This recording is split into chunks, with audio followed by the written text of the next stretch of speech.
And you can hear me.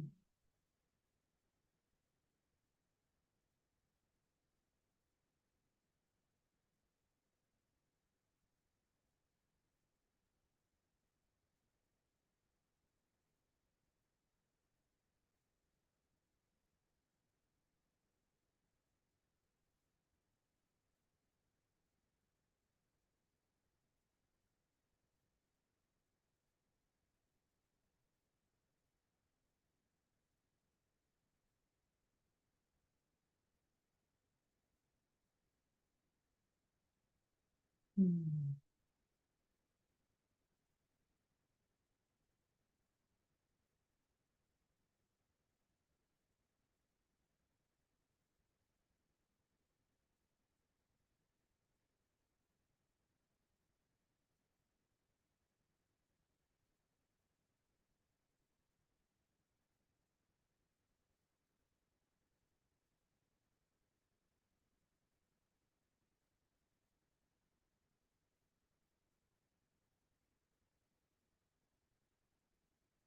Okay.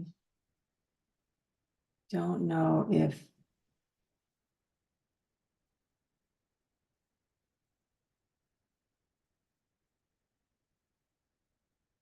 I just filmed the entire video and okay. Okay, here we go. Yeah.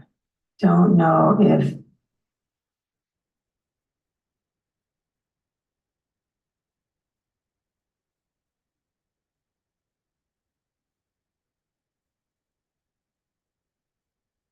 I just filmed the entire video and okay. Okay, here we go. Yeah. Don't know if well, I hope you can hear me. If anybody could see, if anybody's watching this, I might be just talking to myself, but if anyone's watching this, it'd be great to tell me if you can hear me. So what I was mentioning before, so that stop trying to solve his problems. And what I wanted to start by saying was I was talking about Kumari Puja. What is Kumari Puja? Kumari Puja is a sacred Hindu ritual. It's traditionally performed twice in a lunar year during the Navratri festival. It's the 9 nights of the goddess. It's performed on the 8th, Ashtami, and Navami, the 8th and 9th day of this Navratri festival. And it is the worship of girls between the ages of 2 and 10 years old. And the girls are beautifully dressed, and they're decorated. They're placed on these beautiful vyasasans and an arti, a beautiful ceremony is performed. Is an arti where devotees and pujaris, monks, give divine offerings like flowers and incense, fragrances, beautiful silks, holy water, sweets, specially prepared foodstuffs are offered to the girls. And this is done because a girl symbolizes the seed of the powers that regulate the entire creation. Okay, the girl represents this seed that powers the maintenance of this cosmos and even the destruction. So think about that, the power of the female. Infused with vitamin B3 and hyaluronic acid. So in Sanatana Dharma, Vedic culture establishes the value of women. So imagine being a little girl and receiving this puja, being part of this puja. You are placed on a vyasasan, and all these offerings are offered to you, and you're sanctified by the use of these holy mantras, these sound vibrations. You understand that you are divinity. And this is so important. This is such an important ritual that has been kept alive by Hinduism. Okay, girls are divinity. They are considered, they are the embodied form of the goddess, the embodied form of Shakti. So in Vedic society, women did play prominent roles. Now that was over time, there was a contamination of that. There was a control on that. Women were conditioned out of their femininity, out of their divine feminine power.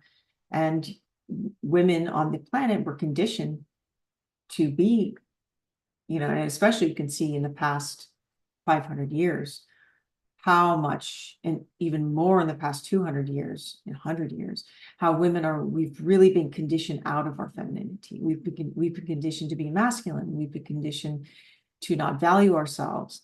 And so you don't value yourself. You do not understand your divine feminine power. We've been conditioned to just open our legs, to accept the lowest. And now that the Bhuloka, the divine feminine, the earthly realm is entering the divine feminine era, women have begun to regain their position. They are waking up and understanding their value. So you're waking up and understanding your value. You will want more. You will love yourself more. You will care for yourself more. And you will understand that femininity invokes the masculine in the other. You will understand when you value yourself, the other values you. You will understand how you treat yourself is how others treat you. And when you understand your value, you don't take less. And you are in a balanced, when you are in a balanced divine feminine, divine masculine union, a balanced masculine feminine union, the masculine will naturally express what I call the 4 Ps of the masculine. Okay, so the 4 Ps of the masculine. 1, the masculine pursues. A masculine man will pursue, he will do anything to get what he wants. It doesn't matter, there's nothing blocking him. It doesn't matter if there are mountains, oceans, anything. If he wants it, he will go after it and he will get it. And I was saying in the video before that where there was no sound, is there this amazing story. Maybe you've seen it on YouTube. If you haven't seen it, go look for this video. And it's the story of this street artist in India. He came from a very impoverished background. And he was one day, he lived in Delhi, and he was one day, a young woman, a beautiful woman, came to ask him to draw her portrait. And he was completely smitten with her. He fell in love with her immediately. So I believe they had a short relationship, but it came down to it. She left and went back to Sweden, and he somehow acquired a bicycle and took a journey on a bicycle from India to Sweden. On a bicycle. He went on his bicycle. He found her in Sweden. I think it took him over a year. So, and he's still with her today, 50 years later, right? So really amazing story. And this is a really good illustration of the first P, the masculine pursues. The second is the masculine prioritizes the feminine. When a man is in his masculine energy, he really prioritizes the feminine. You will never have to doubt. You will never have to worry. You will never, be concerned if. Why? Because he prioritizes you. Okay. The third one is protect. A very masculine man protects. He will never allow a feminine woman to suffer. And you will see that, with you, but it would also be with other women. Okay. He will be, whether it's his sister, his mother, or other women. A masculine man protects. He wants to help. And not only does he want to help, he actually helps. Okay. Which goes hand in hand with the fourth, which is provides. Very masculine man, if he truly loves you, you will not struggle. You will be valued. He will work hard to make sure that you do not struggle. He does not want to see you struggle. Okay, he understands that the feminine is the objective. It is the purpose. He understands that she is the jewel. She's the treasure. She is the fortune in life. She is the fortune in his life. Masculine understands that feminine is the attainment of material life. And I'm not talking about spiritual life. I'm not talking about spiritual enlightenment, spiritual attainment, attaining, that which is outside this human body. I'm talking about material life. Masculine man understands that the feminine is the acquirement, the ultimate acquirement. She is the payoff. Okay. She is the embodiment of the goddess of fortune in a man's life. She is Lakshmi herself. That woman is his Lakshmi. That woman is his goddess of fortune. Okay, and that's why I started this video talking about the Kumari Puja, the importance of this ritual and the beauty of this ritual. Okay, even if you are not Hindu and you are whatever religion or belief or non-belief or whatever, think about the beauty and the power of that for women, how powerful that ritual is. So a very masculine man understands that a woman is, that woman in his life is his goddess. And he will then get you what you need. He will provide for you what you want, okay? He will solve your problems. He will solve your physical problems. He will physically solve your problems by providing, okay? A divine feminine does not solve the masculine's problems. A goddess does not take on a man's problems. That is emasculating. If you are taking on his problems, that means that you don't trust him. You don't trust him to solve his own problems. You don't trust him to find a solution. You don't trust him to find a financial solution. And deep down, he knows that you don't trust him.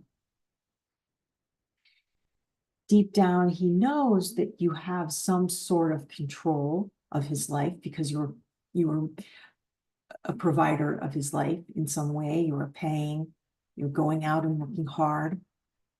You are not in your feminine. And deep down, he knows that if you have controlled his life in some sort of way, if you have pursued him in some sort of way, he ultimately will not be willing to sacrifice for you. He is not invested in you. He will not invest in you ultimately. And you are not in your divine feminine. So ultimately it goes back to you. You are not in your divine feminine. You're acting in your masculine because when you try to solve his problems, you are in your masculine energy. So what is the solution here? The solution here is you being in your feminine energy, you giving to you worshiping in essence the self.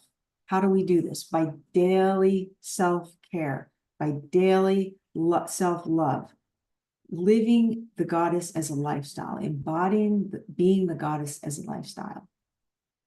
And you won't have to solve his problems, because then he becomes willing to sacrifice for you. He solves his own problems and he becomes willing to sacrifice for you. He will pursue you. He will prioritize you. He will protect you. He will provide for you. And I'm telling you these things because I've experienced these things. I have experienced these things. And so that's it. That's just, this came into my mind. I wanted to speak briefly about this. And also, if you're interested in any of these subjects, you can read this book. It's a really easy read. It's called Goddess Finding Your Lost Divine Feminine. This is one of my books. And there's also a companion book, companion journal. It's a 28-day companion journal to this book. If you want to put yourself through a process of discovering your divine feminine energy. And that's it. That's what I want to talk about today. Namaskaram and aloha.